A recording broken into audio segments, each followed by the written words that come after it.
So I'm Gina Wesley-Hunt, biology professor here, and it's kind of too bad I'm going last because I don't want to end on a downer, but I'm here and very happy. So there's a happy ending. There's a happy ending. It's a happy ending. But I was a postdoc, and I had a very rigorous training as a scientist. A lot of Marla's story resonates with me because I also chose my profession for the ratio and and also getting outdoors, and that's what really drew me to paleontology. Is I got to do science digging in the dirt. What's better than that?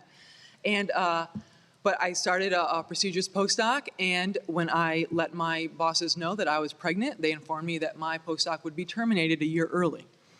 And it was a very difficult time, and I decided not to fight for my position because I felt I could not work there anymore. But I did fight very hard to make sure that the institution made drastic changes to their anti-discrimination policy. And luckily, again, context was brought up earlier. It really is important. My husband's uncle just happened to have a very good friend who was the head counsel at the National Women's Law Center in D.C., and got on the phone, and she was working for me right away, and she found me pro bono representation at a nearby law firm who had the resources behind them if it ever came to that.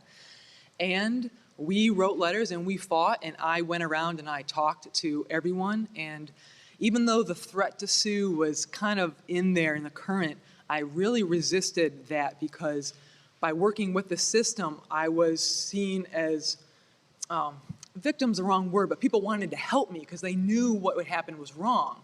Whereas when you go straight to litigation, you become the enemy. So there was definitely sacrifices. We lost half of our income for more than a year, and so when you are going through your early career, make smart conservative financial decisions. We bought our home based on my husband's salary because even if I continued with my postdoc, it was a 2-year position. And I did not know what was going to come after. And you don't want to be stuck with a mortgage, as many people these days have been, and not be able to meet those demands. And so that allowed me the luxury of fighting it and of then taking my time to find a wonderful family-friendly environment where I can be a scientist and a mother and be surrounded by supportive and wonderful colleagues. So.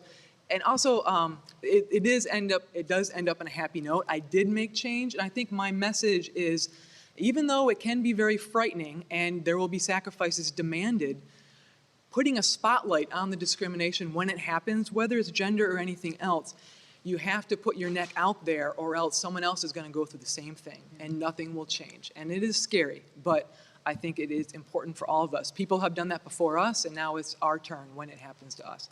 So it is important to stand up. I think the theme here, before we move to general discussion, I think the theme here is imagination. Okay, you have to be imaginative. You can't just look at the paths that your parents or your professors put in front of you. You have to think outside of what is laid out there and make your own career out of that. Now that takes more effort. It can be a little more risky, but many times it will be extremely rewarding. So don't listen to the naysayers. Do what works for you and your family that brings joy to your life. And I think we will start with, and if there's any questions, and we'll open up to general discussion. So if there's any comments, concerns out in the audience. Anyone? Yes, please. Dr. Eckstein, you sort of answered my question, but I was really wondering if any men responded to your original listserv about that, or is it that women are the ones who go through this conflict? Oh, thanks. Or my friends are all saying, don't give that woman a microphone. Or, do you have any thoughts of that? Did any of you have spouses that ended up becoming full-time dads so you could pursue your careers on a full-time basis? I'll start with just the who responded. I had 2 men, actually 3. 2 men were responding for their wives. Their letters were, my wife, blah, blah, blah. And then I had one who he had a PH.D. in chemistry from Harvard, and his wife had been a full-time business executive, and he decided that he would take care of it. They had 4 kids, 3 boys. decided he would take care of the boys. So that was it. And this wasn't, the original letter was not directed at women, I don't think. I don't remember completely, but I'm pretty sure I didn't say anything about motherhood at that time, although the article was about it. So, and since then, there have been some reviews of the book that have generated comments.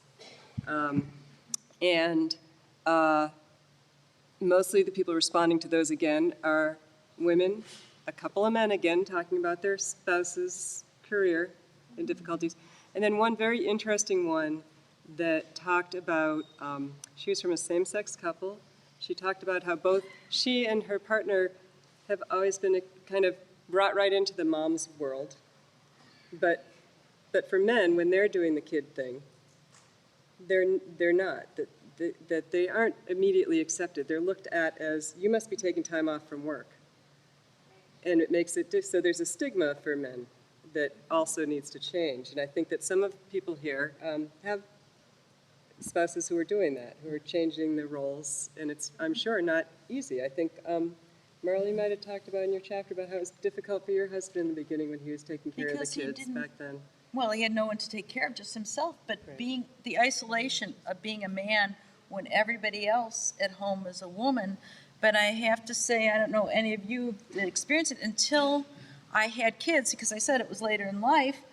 I didn't have, the neighborhood group that everybody else has, because what is there to talk about with women? You talk about your kids. So I never really interacted with people in my neighborhood until I had kids, and that kind of drew me in. I became a real woman. And I remember once bringing my daughter into work. I very rarely did it. And one of the other faculty members goes, I never thought of you as having kids. My kid was 10 already. But that's how separate my two worlds have always been. And I think that is changing now. But in those days, and even now, And I I never would talked about it. I would like to comment on that too. The irony of my situation is I had a husband who was willing for my career to be the primary career of the family, who was willing to not work for a while and take care of the children. And, we could afford daycare. If anyone could succeed, it was going to be my setup.